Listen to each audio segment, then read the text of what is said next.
நல்லது. இந்த நேரத்திலே நாங்கள் இன்று நடக்கிறதான ஆராதனையை நாங்கள் புகழ் ஜெபிக்க போகிறோம். நாங்கள் இந்த நேரத்தில் ஒருவரும் கண்களை மூடி கர்த்தரை நோக்கி பார்த்து நாங்கள் ஜெபத்தை ஏறெடுப்போம். அன்புள்ள ஆண்டவரே சுவாமி, இந்த அருமையான நாளுக்காக நன்றி செலுத்துகிறோம். இந்த நாளிலே கர்த்தாவே பாடப்போகிற பாடல்கள், நமஸ்காரம் மற்றும் தேவனுடைய வார்த்தை, ஒவ்வொரு காரியங்களையும் உடைய கருத்துக்கு ஒப்புக் கொடுக்கிறோம். கர்த்தர் தாமே பரிசுத்த ஆவியானவர் தாமே இருந்து நீங்கள் வழிநடத்தும்படி ஆட்சேபிக்கிறோம். சகல காரியங்களிலும் ஆவியானவருடைய வழிநடத்தலோடு கூடாக இன்று பார்க்குற ஒவ்வொருவரும் ஆண்டவரே உம்முடைய பிரசன்னத்தை, உம்முடைய மகிமையை ஆண்டவரே உம்முடைய வார்த்தைகளை உணர்ந்து கொள்ளும்படியாக அவர்களுக்கு கிருபை செய்வீராக. ஆண்டவரே பாடல்களூடாக உம்முடைய கிருபை, உம்முடைய தயவை இன்னுமா அதிகமாய் பெருகும்படி ஆட்சேபிக்கிறோம். உம்முடைய பிரசன்னத்தை ஜனங்கள் உணர்வார்களாக சுவாமி. அதே போலவே உம்முடைய வார்த்தையினூடாக கூடவே சுவாமி ஆண்டவரை சத்தியம் இன்னதென்று அறிந்தவர்கள் விடுதலை ஆகும்படியாக தேவனுடைய கிருபை தயவையார் அருளும்படி ஆட்சேபிக்கிறோம். தொடர்ந்து வழி நடத்துங்க, ஆசீர்வதிங்க. இயேசுவின் நாமத்தினாலே ஆமென்.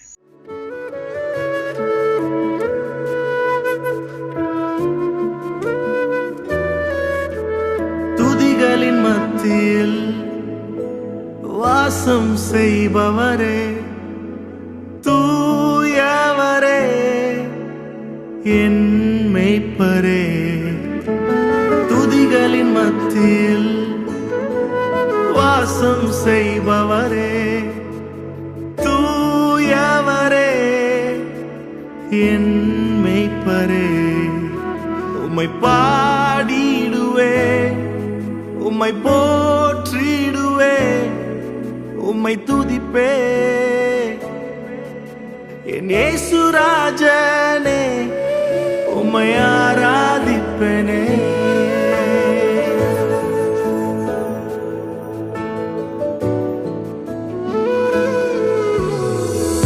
எந்தன் உள்ளத்தில் என்றும் இருப்பவரே,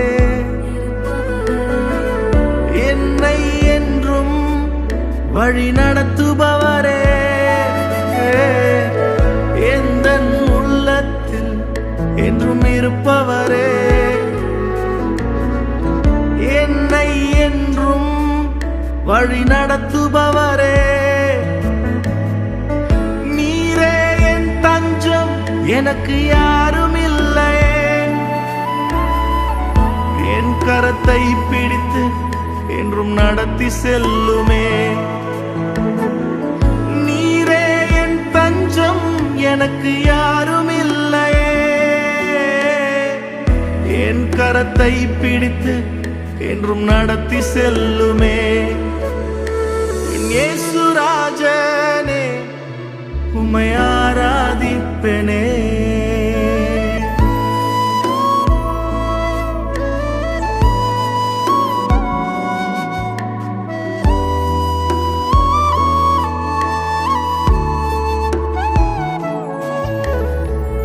நீதியின் சூரியனே, உம்மை நான் நேசிக்கிறேன்.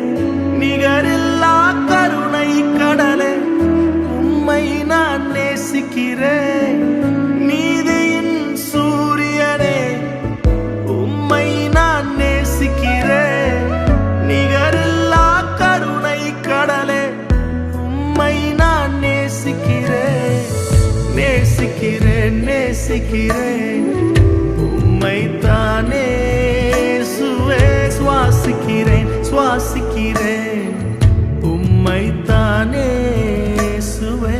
நேசிக்கிறேன், நேசிக்கிறேன், உம்மை தானே சுவே. சுவாசிக்கிறேன், சுவாசிக்கிறேன், உம்மை தானே சுவே. உம்மை தானே, உம்மை தானே, உம்மை தானே, உம்மை தானே, உம்மை தானே,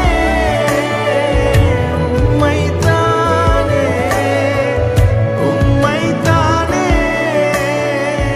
உம்மை தானே. நேசிக்கிறேன், நேசிக்கிறேன், உம்மை தானே சுவே. சுவாசிக்கிறேன், சுவாசிக்கிறேன், உம்மை தானே சுவே.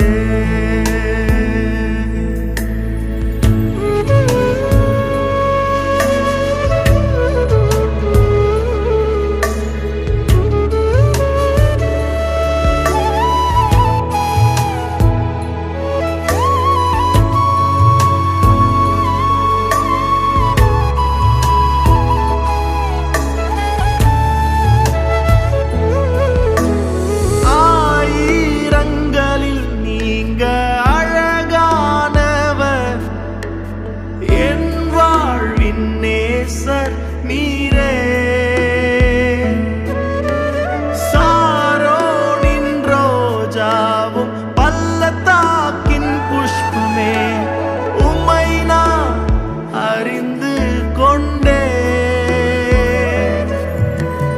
ஆயிரங்களில் நீங்க அழகானவர், என் வாழ்வின் நேசர் நீரே. சாரோனின் ரோஜாவும் பள்ளத்தாக்கின் புஷ்பமே, உம்மை நான் அறிந்து கொண்டே. உம்மை பார்க்கணும், உந்தன் பாசத்தில் மூழ்கணும், இதுதான் என் வாஞ்சை ஐயா. உம்மை பார்க்கணும், உந்தன் பாசத்தில் மூழ்கணும், இதுதான் என் வாஞ்சை ஐயா. அழகானவர், தூயவரே, உயர்ந்தவரே, என் அன்பே. அழகானவர், தூயவரே, உயர்ந்தவரே, என் அன்பே. எபேசியர் 3ஆம் அதிகாரம் 14ஆம் வசனம் முதல் 21ஆம் வசனம் வரை. இது நிமித்தம் நான் பரலோகத்திலும் பூலோகத்திலும் உள்ள முழு குடும்பத்துக்கும் நாமக்காரனாகிய நம்முடைய கர்த்தராகிய இயேசு கிறிஸ்துவனுடைய பிதாவை நோக்கி முழங்கால் படியிட்டு, நீங்கள் அவருடைய ஆவியினாலே உள்ளான மனுஷனில் வல்லமையாய் பலப்படவும், விசுவாசத்தினாலே கிறிஸ்து உங்கள் இருதயங்களில் வாசமாய் இருக்கவும், நீங்கள் அன்பிலே வேரூன்றி நிலை பெற்றவர்களாகி சகல பரிசுத்தவான்களோடும் கூட கிறிஸ்துவனுடைய அன்பின் அகலமும் நீளமும் ஆழமும் உயரமும் இன்னதென்று உணர்ந்து அறிவிக்கெட்டாத அந்த அன்பை அறிந்து கொள்ள வல்லவர்களாகவும், தேவனுடைய சகல பரிபூரணத்தாலும் நிறையப்படவும் அவர் தமது மகிமையுடைய ஐஸ்வர்யத்தின் படியே உங்களுக்கு அனுக்கிரகம் பண்ண வேண்டும் என்று வேண்டிக் கொள்கிறேன். நாம் வேண்டிக் கொள்வதற்கும் நினைக்கிறதுக்கும் மிகவும் அதிகமாய் நமக்குள்ளே கிரியை செய்கிற வல்லமையின் படியே நமக்கு செய்ய வல்லவராய் இருக்கிற அவருக்கு சபையிலே கிறிஸ்து இயேசுவின் மூலமாய் தலைமுறை தலைமுறைக்கும் சதா காலங்களிலும் மகிமை உண்டாவதாக. ஆமென். உயிரே, உயிரே, என்னை கவர்ந்த மணவாளனே. உயிரே, உயிரே, என்னை கவர்ந்த மணவாளனே. உம்மோடு வாழும் ஒரு நாள் போதும், வேறொன்றும் வேண்டாம் என் வாழ்வினிலே. உம்மோடு வாழும் ஒரு நாள் போதும், வேறொன்றும் வேண்டாம் என் வாழ்வினிலே. உயிரே, உயிரே, என்னை கவர்ந்த மணவாளனே.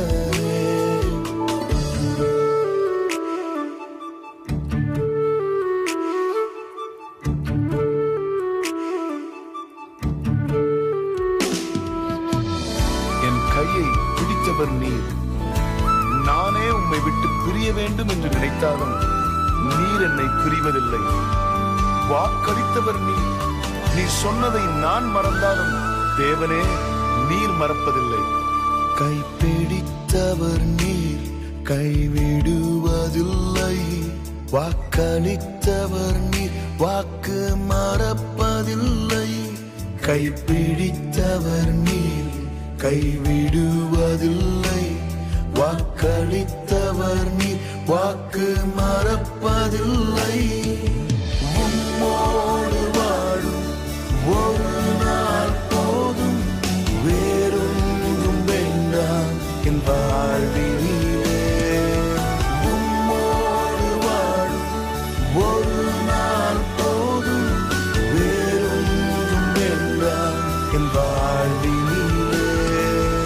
உயிரே, உயிரே, என்னை கவர்ந்த மணவாளனே, உயிரே உயிரே, என்னை கவர்ந்த மணவாளனே. கிறிஸ்து எனக்கு ஜீவன், சாவு எனக்கு ஆதாயம். நான் உயிர் வாழ்ந்தால் என் இயேசுக்காய் சாட்சியாய் வாழ விரும்புகிறேன்.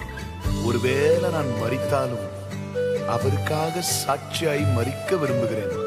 நான் இருந்தாலும் இறந்தாலும் உமக்காக தான் ஆண்டவரே. நான் உயிர் வாழ்ந்தால் அது உமக்காகத்தான், என் உயிர் பிரிந்தாலும் அது உமக்காகத்தான். நான் உயிர் வாழ்ந்தால் அது உமக்காகத்தான், என் உயிர் பிரிந்தாலும் அது உமக்காகத்தான். உம்மோடு வாழும் ஒரு நாள் போதும், வேறொன்றும் வேண்டாம் என் வாழ்வினிலே. உம்மோடு வாழும் ஒரு நாள் போதும், வேறொன்றும் வேண்டாம் என் வாழ்வினிலே.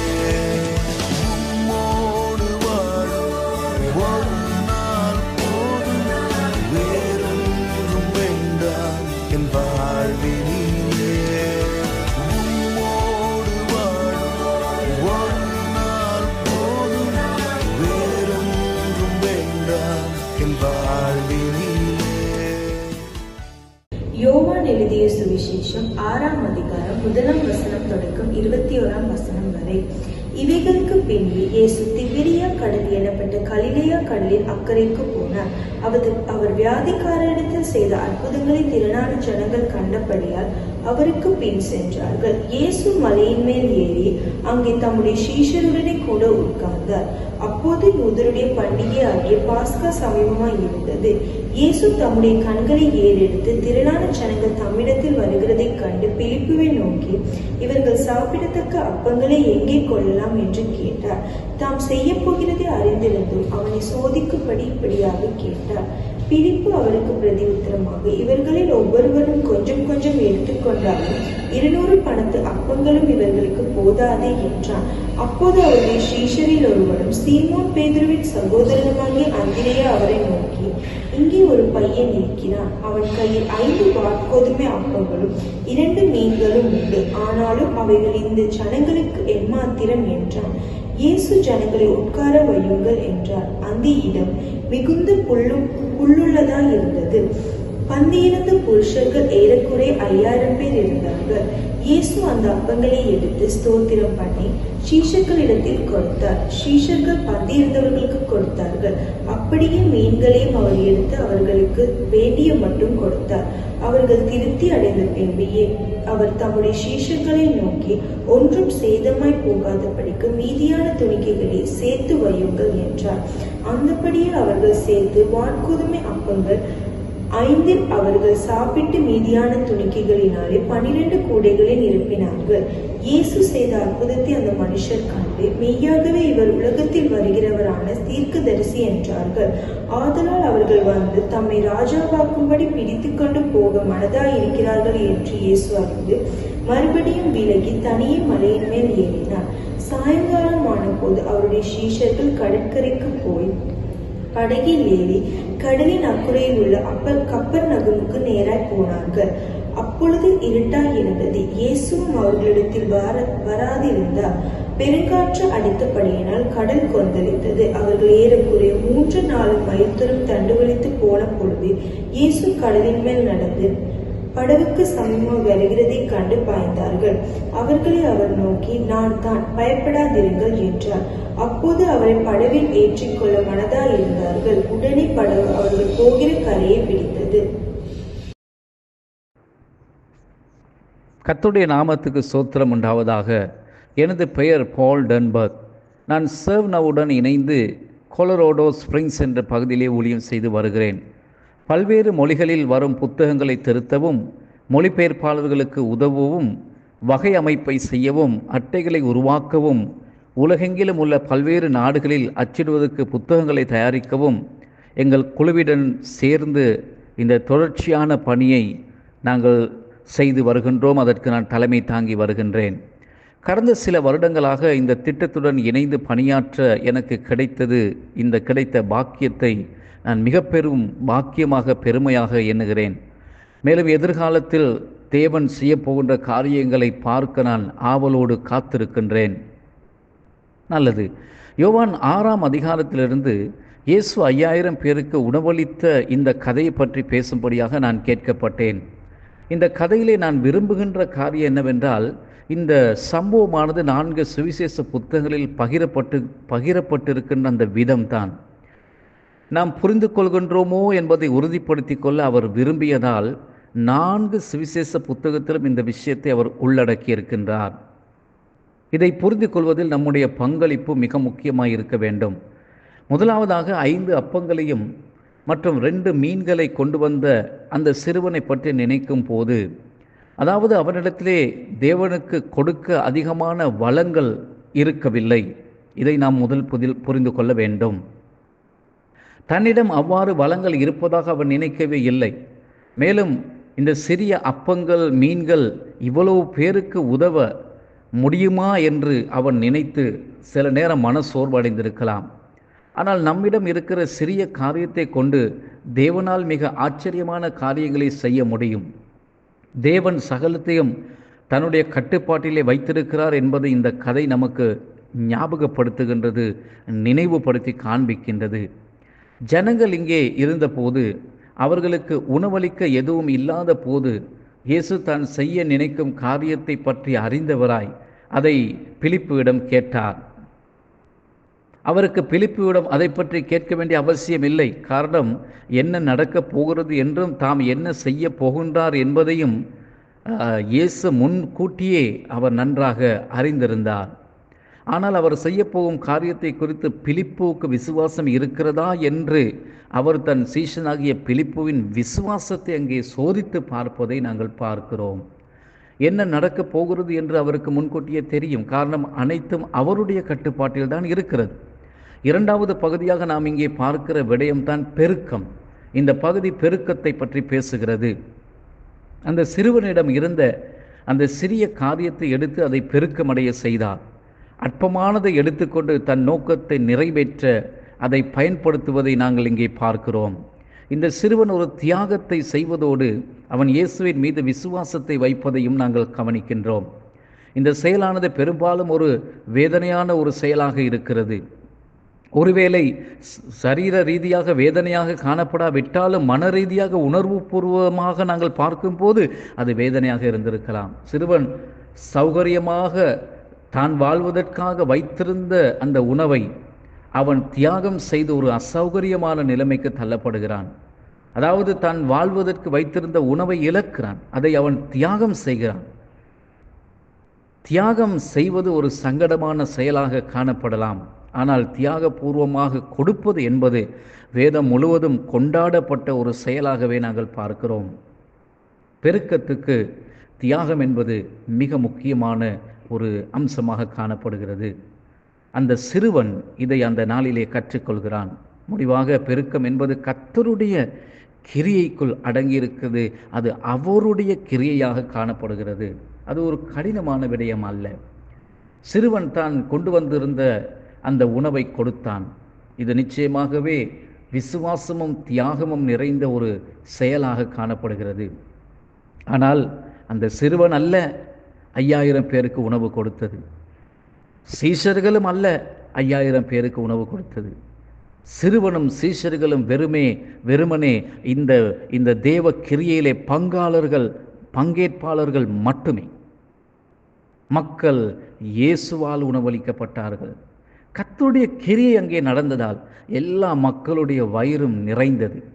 இந்த கிரியை மாத்திரம் இடம்பெறாதிருந்தால் ஒருவேளை மக்கள் பசியுடன் தான் இருந்திருப்பார்கள், வீடுகளுக்கு திரும்பியிருப்பார்கள். அவருடைய கிரியை நடப்பிக்கும் போது அந்த செயல்பாட்டுக்குள் கர்த்தர் இந்த சிறுவனையும் இணைத்து கொண்டார்.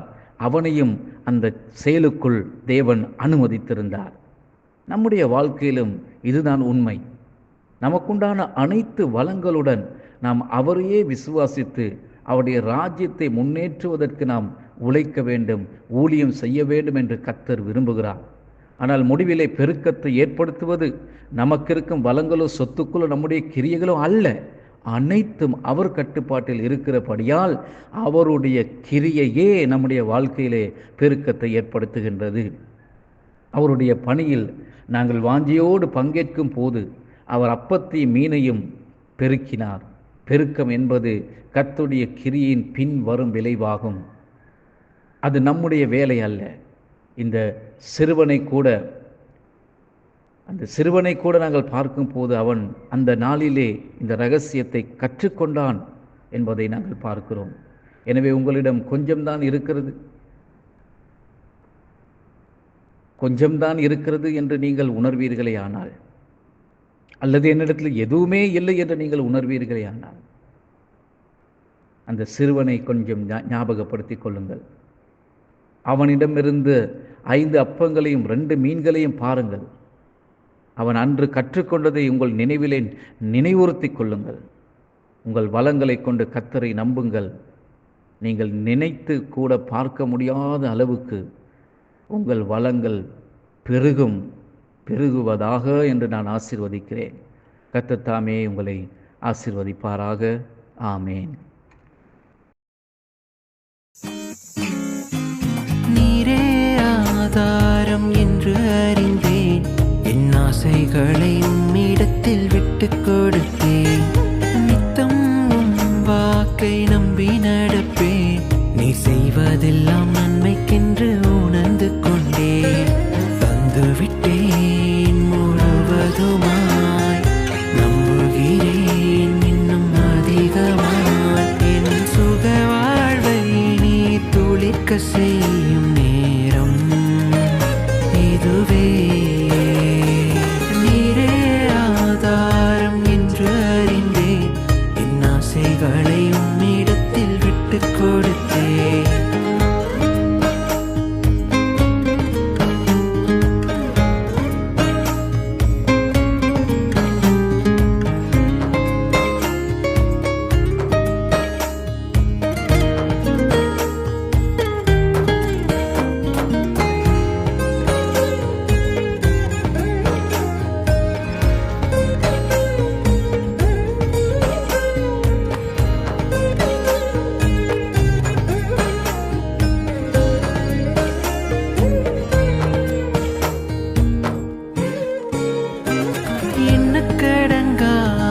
கேள்விக்கெல்லாம் இன்று கிடைக்கும் ஏற்ற பதில்கள்.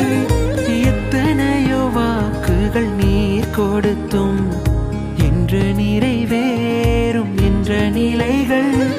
காத்திருக்கும் காலம் எதிர்காலங்களை மாற்றும். காயங்களும் கூட கரம் நீர் பிடிக்க ஆறும். உம் சித்தம் அழகாக நிறைவேறும். நீரே ஆதாரம் என்று அறிந்தேன், என் ஆசைகளை உம்மிடத்தில் விட்டுக் கொடுத்தேன். நித்தம் உம் வாக்கை நம்பி நடப்பேன், நீ செய்வதெல்லாம் நன்மைக்கென்று உணர்ந்து கொண்டேன்.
அன்பின் மகா கிருபை நிறைந்த தேவனே, இந்த அருமையான நாளிலும் இதுவரை அப்பா உம்மை பாடி பாடலுக்கூடாக நன்றி சொல்ல கொடுத்த கிருபைக்காக நன்றி.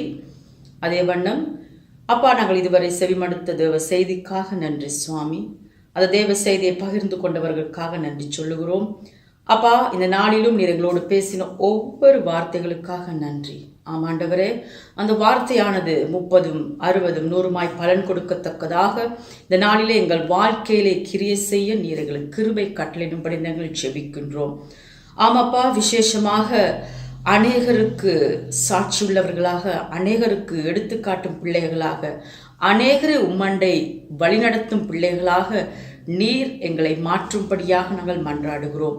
மது வார்த்தையை நாங்கள் செவிமடுத்து அப்படியே இருந்து விடாதபடி அதை எங்கள் வாழ்க்கையிலே செயல்படுத்தத்தக்கதான கிருபையால் எங்களை நிரப்பும்படியாக நாங்கள் ஜெபிக்கின்றோம்.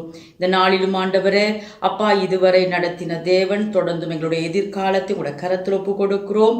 செய்தியை கேட்ட வண்ணம் அப்பா எதிர்காலத்திலே அநேகருக்கு ஆசீர்வாதமாய் இருக்க நீர் கிருபை கட்டளிடுங்க. அதே போல் இந்த வேளையிலும் இந்த பணியில ஈடுபட்டிருக்கிற ஒவ்வொருவருக்காக நாங்கள் ஜெபிக்கின்றோம். சுவாமி, ஒரு அருமையான பணி அவர்களுக்கு கொடுத்திருக்கிறீங்க. தொடர்ந்து அவர்களை பலப்படுத்துங்க. அநேகருக்கு உமது வார்த்தை சுவிசேஷமானது கடந்து செல்லத்தக்கதாக நீர் அவர்களை பயன்படுத்துகிற கிருபைக்காக நன்றி. தொடர்ந்து பலப்படுத்துங்க, ஆசீர்வதிங்க. இந்த அருமையான நாளுக்காக நன்றி. தொடர்ந்து மிகுதியான நாட்களையும் கூட கருத்தில் ஒப்பு கொடுக்கிறோம். இயேசுவின் நாமத்தில் ஜெபிக்கின்றோம் நல்ல பிதாவே, ஆமென். அறிவெல்லாம் கடந்த கடவுளின் சமாதானம் உங்கள் மனமெல்லாம் நிறையட்டும். கடவுளையும் அவர் மைந்தன் இயேசு கிறிஸ்துவையும் பற்றிய அறிவிலும் அன்பிலும் அது உங்கள் நிலை கொள்ளச் செய்யட்டும். தந்தை, மைந்தன், புனித ஆவியானவராகிய அனைத்து வல்ல கடவுளின் ஆசி எப்போதும் உங்கள் மீதும் உங்களோடும் நிறைவாய் என்றும் தாங்குவதாக. ஆமென்.